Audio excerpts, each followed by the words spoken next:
How to fix Instagram DM direct message not working. Hey guys, welcome back to our channel. Today we are going to learn how to fix Instagram direct message not working. So the first thing you guys can do is just you can go to the direct message option, and the possibility is that whether your internet connection may be low, and you can just turn from Wi-Fi to the cellular data, from cellular data to Wi-Fi to improve your network. And the second thing you can do is just kindly refresh your Instagram. And the third possibility is that your maybe are some problems related to your storage. For that, go to your setting, then go to general,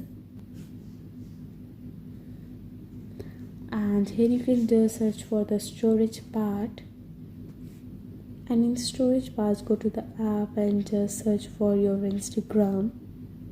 And here it is. You can just click on the storage, and you can just delete all the cache, or just you can just reinstall the app again.